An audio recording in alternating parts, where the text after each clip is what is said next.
ఆరోగ్యశ్రీ బకాయిలు తక్షణమే విడుదల చేయాలంటూ ప్రైవేటు ఆసుపత్రుల యాజమాన్యాలు డిమాండ్ చేస్తున్నాయి. రాష్ట్ర వ్యాప్తంగా దాదాపు 1300 కోట్ల నుంచి 1500 కోట్ల బకాయిలు పెండింగ్లో ఉన్నాయని చెబుతున్నాయి. బిల్లుల చెల్లింపుల్లో ఆలస్యంతో చిన్న మధ్యతరహా ఆసుపత్రులు తీవ్ర ఆర్థిక ఇబ్బందుల్లో కూరుకుపోతున్నాయని ఆరోపిస్తున్నాయి. అటు ఆరోగ్యశ్రీ కార్డు చూపిస్తే ప్రైవేటు ఆసుపత్రిలో సరిగ్గా పట్టించుకోవట్లేదంటూ బాధితులు లబోదిబ్బోమంటున్నారు. దీనిపై పూర్తి సమాచారం మా ప్రతినిధి అరవింద్ ద్వారా తెలుసుకుందాం. తెలంగాణ రాష్ట్రంలో కూడా ఆరోగ్యశ్రీ పెండింగ్ బకాయిలు కూడా ఉన్నాయంటూ కూడా అటు private Telangana Aarogyasri hospital network association వారు కూడా ఆవేదన వ్యక్తం చేస్తున్నారు. అటు గతంలో కూడా అనేక సార్లు కూడా సేవలు కూడా బంద్ చేస్తున్నారు. అంటే అటు ప్రభుత్వం తరపు నుండి కూడా ₹1 కూడా పెండింగ్ బిల్లులు కూడా చెల్లిస్తలేరంటూ కూడా ఆవేదన వ్యక్తం చేస్తారు. అంటే దీనికి గతంలో కూడా అనేక సార్లు కూడా వాళ్ళు ప్రైవేట్ హాస్పిటల్కి సంబంధించిన పెండింగ్ బిల్లులు కూడా వస్తలేవంటూ అసలు ఆరోగ్యశ్రీ బిల్లులు కూడా ఇంతవరకు 2 సంవత్సరాల ప్రభుత్వ వ్యవధి కాలంలో కూడా సరిగ్గా సకాలంలో చెల్లిస్తలేరంటూ కూడా ఆవేదన వ్యక్తం చేశారు.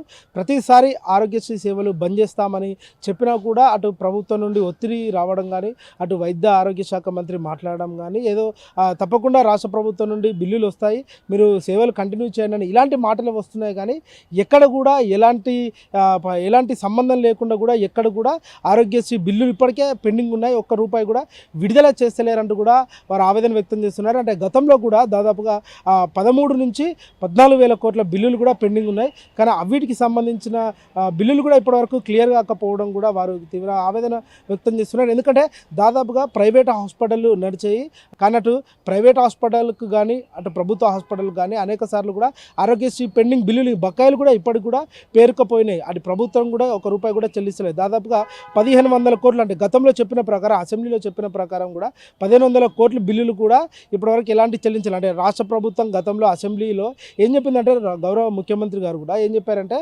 దాదాపుగా 89 కోట్లు దాదాపు అంటే 89 కోట్లు ప్రతి ఒక్క హాస్పిటల్కి మేము చెల్లిస్తామంటూ కూడా గతంలో అనేక సార్లు కూడా అసెంబ్లీలో చెప్పారు. కానీ అలాంటిది ఏం లేకుండా కూడా జస్ట్ నామమాత్రంగా అన్ని ప్రైవేట్ హాస్పిటల్కి కలిపి 100 కోట్లు రిలీజ్ చేస్తామని కూడా అన్నారు. కానీ 100 కోట్ల రిలీజ్ ఇప్పటివరకు ఎంతమందికి వచ్చింది, ఎన్ని ప్రైవేట్ హాస్పిటల్కి వచ్చినాయి అనేది కూడా వాళ్ళు ఇప్పటికే ఆవేదన వ్యక్తం చేస్తున్నారు.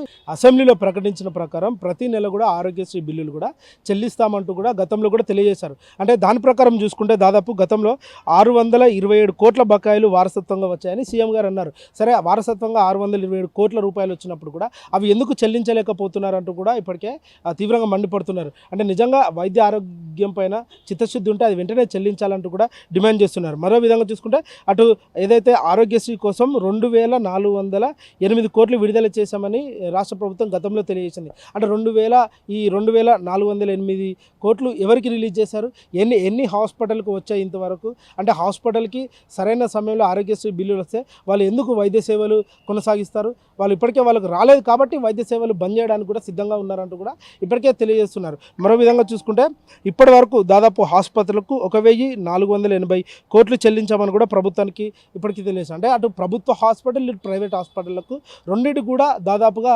ఆరోగ్యశ్రీ బిల్లులు చెల్లించామని కూడా ప్రభుత్వం చెప్తుంది. మరి ఆరోగ్యశ్రీ బిల్లులు చెల్లిస్తే ఎందుకు ప్రైవేట్ హాస్పిటల్స్ కానీ అటు ప్రభుత్వ హాస్పిటల్లో కానీ ఎందుకు పైసలు అడిగే విధంగా చేస్తారు? అంటే ప్రైవేట్ హాస్పిటల్లో దాదాపు ఏ విధంగా ఉందంటే ఒక మాఫియాలాగా తయారైందండి. దాదాపు ఎట్లా అంటే ఆరోగ్యశ్రీ పైన జాయిన్ అవుతే ఆరోగ్యశ్రీ వచ్చే బిల్లు కాకుండా ఇంకా అదనంగా కూడా పైసలు కడితేనే వైద్యం చేస్తామంటూ కూడా కొన్ని ప్రైవేట్ హాస్పిటల్ కూడా ఈ విధంగా వివరిస్తున్నాయి. అంటే దీనికి కూడా ప్రభుత్వం పూర్తిగా బాధ్యత వహించి వాళ్ళపైన చర్యలు తీసుకోవాలి.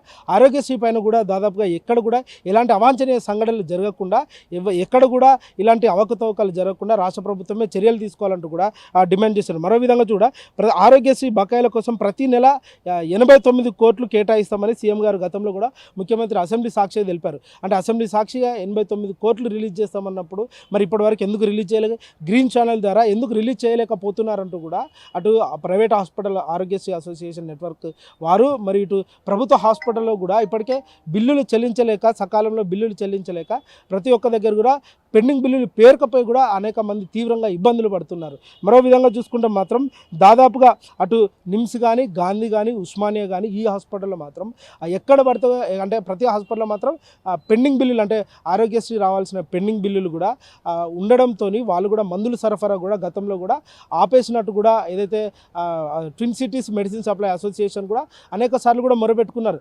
ఆరోగ్యశ్రీ నుండి రావాల్సిన బిల్లులు వస్తలేవు, సర్జికల్ నుండి రావాల్సిన బిల్లులు కూడా వస్తలేవు అంటూ కూడా వాళ్ళు వాళ్ళు ఆవేదన వ్యక్తం చేసి ఇప్పటికే అనేక సార్లు కూడా మెడిసిన్ సప్లై బంద్ చేశారంటూ కూడా వాళ్ళు చెప్పారు. అంటే దాదాపుగా డిఎంఈ దగ్గర నుండి కానీ అటు హెల్త్ సెక్రటరీ దగ్గర నుండి కానీ ఎవరైతే మెడిసిన్ కనుక అంటే ట్విన్ సిటీస్ మెడిసిన్ సప్లై ఆపేశారో వాళ్ళపైన కూడా చర్యలు తీసుకొని వాళ్ళని కూడా బ్లాక్ లిస్ట్లో పెడతామన్నట్టు కూడా అనేక సార్లు కూడా భయభ్రాంతులకు గురి చేశారు.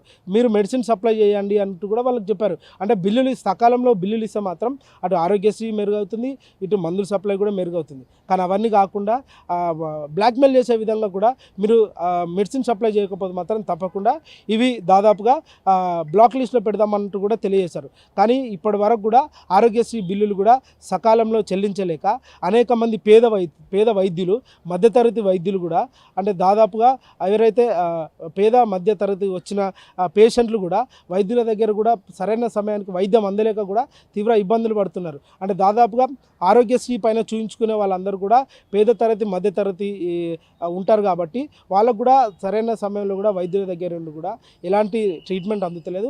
ప్రైవేట్ హాస్పిటల్ పోతే మాత్రం అదనంగా కూడా ఎక్కువ పైసల భారం పడుతుంది. అటు ఆరోగ్యశ్రీ కాకుండా ఇంకా అదనంగా కూడా పైసలు రావాలంటూ కూడా వాళ్ళు ఆవేదన వ్యక్తం చేస్తున్నారు. అటు ఇప్పటికైనా తెలంగాణ రాష్ట్ర ప్రభుత్వానికి చిత్తశుద్ధి ఉంటే వెంటనే త్వరితగతినే బిల్లులు కూడా చెల్లించాలంటూ కూడా డిమాండ్ చేస్తున్నారు. వీడియో జర్నలిస్ట్ గోపాల్తో అరవింద్, టీ న్యూస్, హైదరాబాద్.